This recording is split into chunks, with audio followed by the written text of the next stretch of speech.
Well, howdy y'all. Let's do some work on a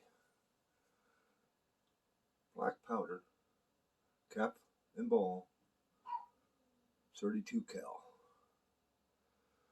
We're going to do a restoration. Hang around. Let's get to it.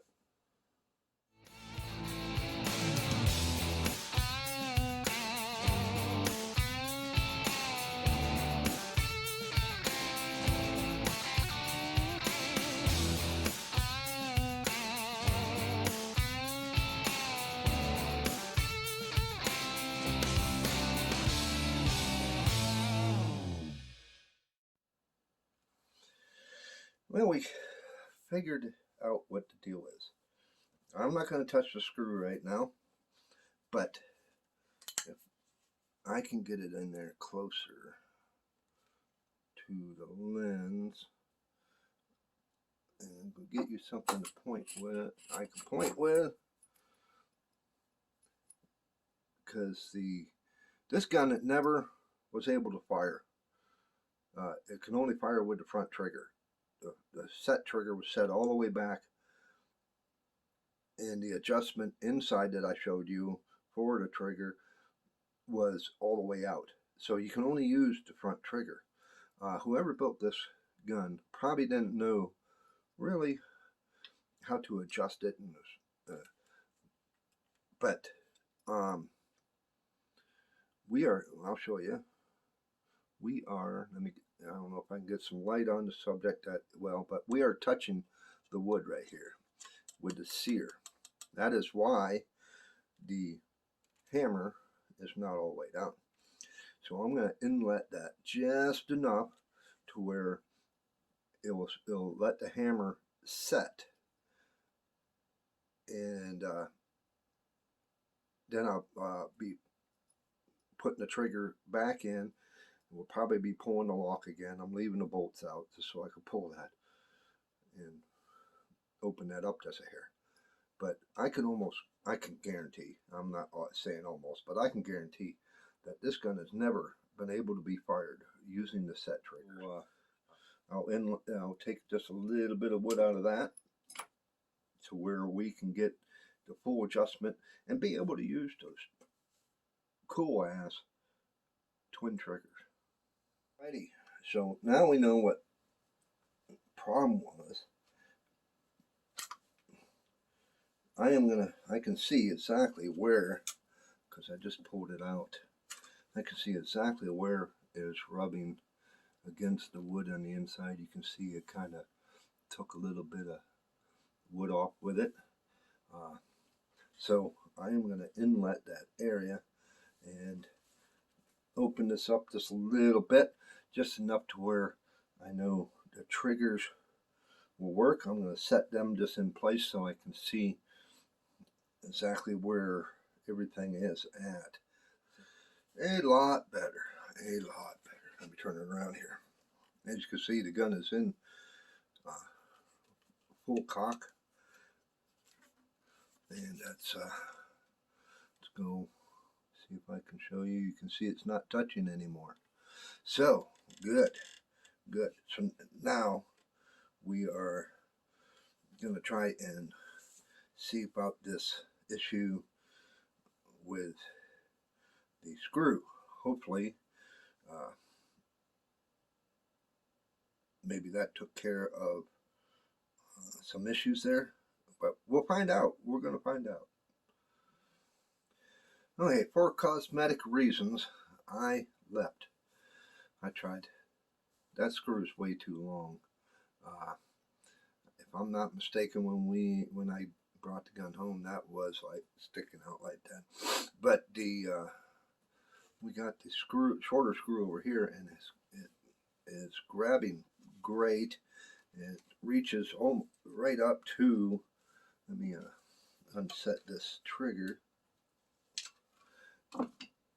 It is coming right up almost to the edge of the plate. So whenever I can get around to it, I'm just going to shorten this one up, or I'm going to find the correct screw for it. Okay, So we're lined up, and it's lined up with the nipple, so we're good there. Let's play with that trigger. See if we want to help support the channel. Buy me a coffee. All the money that is raised goes right back into the channel. Make better content for you all to watch. You can either do a membership, which you get some perks and get to watch some videos ahead of anybody else, or just one-time support. Thank you, and buy me a coffee.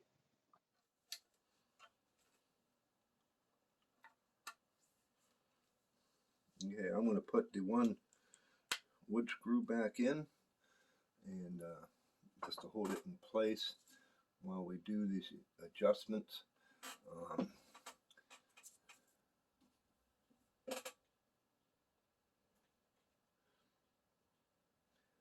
You don't want to have to do this too much, in pulling a screw, putting it too much in and out of the wood, because then you will have issues later down the road. I'm going to take the, because we don't have to get back in there, I'm going to take the tang bolt, send it home. Good job.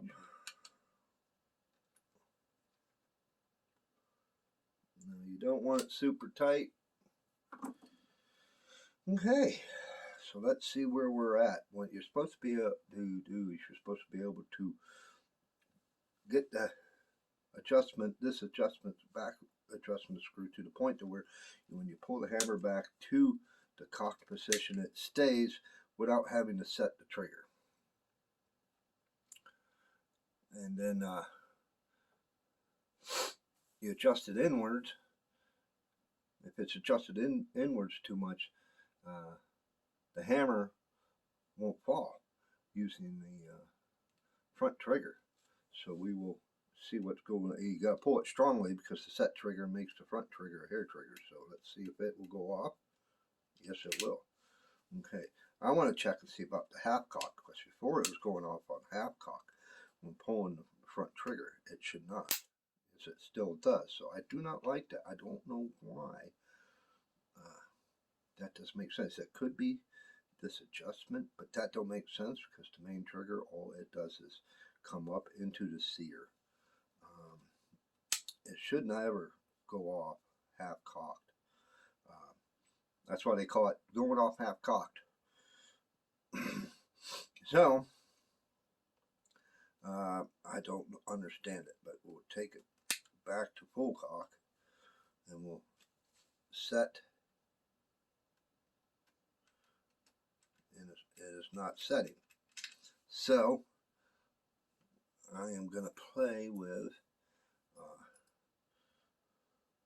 this adjustment to see if we can get it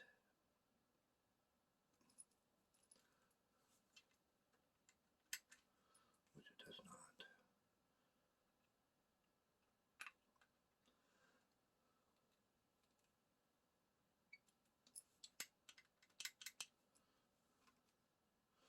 See, the trigger works perfectly when it is in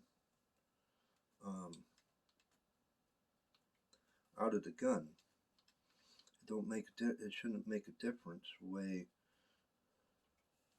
it ain't making sense to me. That's the problem. So now I'm against something there. Whoops.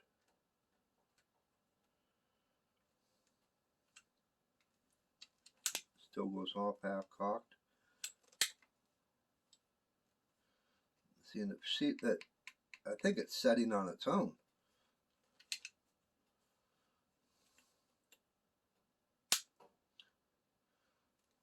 Which that's the set trigger.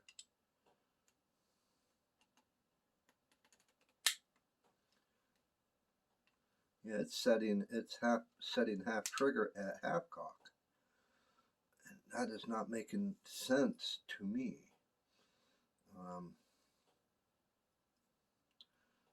Very bizarre.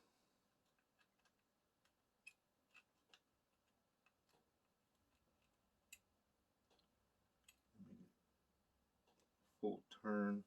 I just up against. See, now that didn't jump, but now it won't go lock into full cock.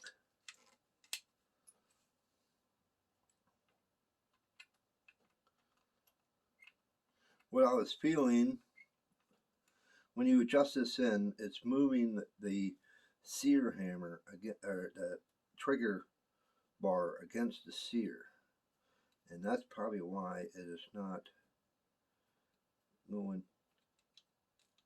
into full cock. So I got a little bit of play there. So now it should go into full cock, but I'm still not getting the, there it's set. I had to really pull on it. So now this should be a hair trigger, which it is. Okay, so you really need to pull back on this. My Tennessee, Dixie Gunworks Tennessee long rifle, you really don't have to pull hard on the set trigger. I mean, you pull harder than you would the main trigger. But I'd like to maybe find a shorter tang bolt trigger bolt, shorter bolt for here, make it look decent. And now I'm going to put the furniture back on just to get it out of so I don't lose anything. Boing.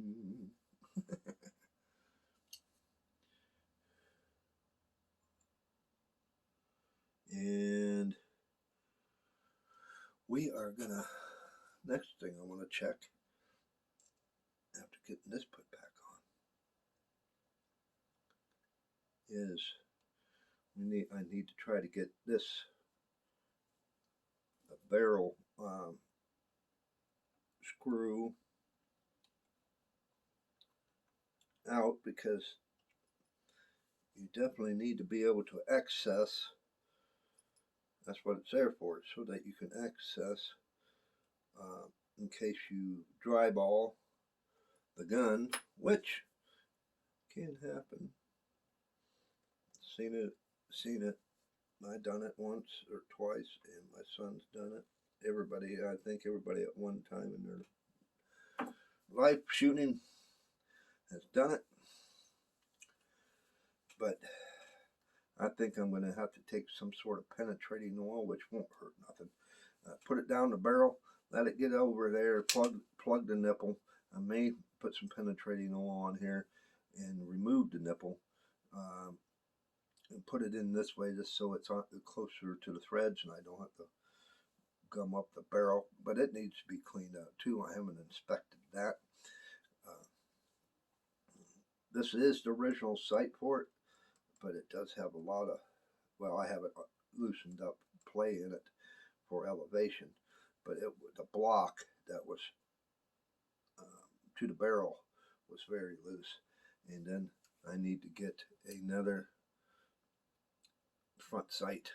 Somebody decided they were going to pound the sight out, or they hit it on something or whatever. And this is a plastic, this ain't even steel. So we're going to go back to steel, make it more reliable. And we're going to pull the barrel clean and see what's going on after that, and possibly have to re-blue. The thimbles are in good shape, not loose, but we can clean. We're just going to do a good cleaning with it.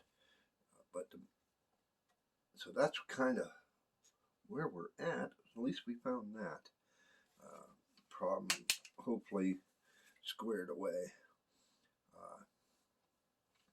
Let's see what's going on down inside the barrel, how the lands are, and the way this gun is looking to me, exterior wise, I bet you we got a job ahead of us. Well, there we are. We got the lock and the trigger working kind of. But I really would like to try to get that squared away, and I'll play with that off the side. Don't need to sit there and watch me trying to figure something out. But if I do find out what the problem is and what the deal is in the adjustments, I will shoot video of it and just make and throw it in the next one toward the beginning. Because next video is going to be cleaning the barrel, pulling it apart, and we're probably going to be doing some re-bluing of the barrel. But I appreciate you watching the video. Hey, if you like the content, smash the subscription button. Give me a thumbs up and not the finger. Go ahead and check out my merch store. That's down below. If you want to help support the channel, buy me a coffee. I got a link down below. You can either one-time pledge or you can monthly, yearly, however you want to do it. And there's some special perks for the ones that are hanging around. Leave me a comment. I'd like to hear from you. And as always, we will catch you out there.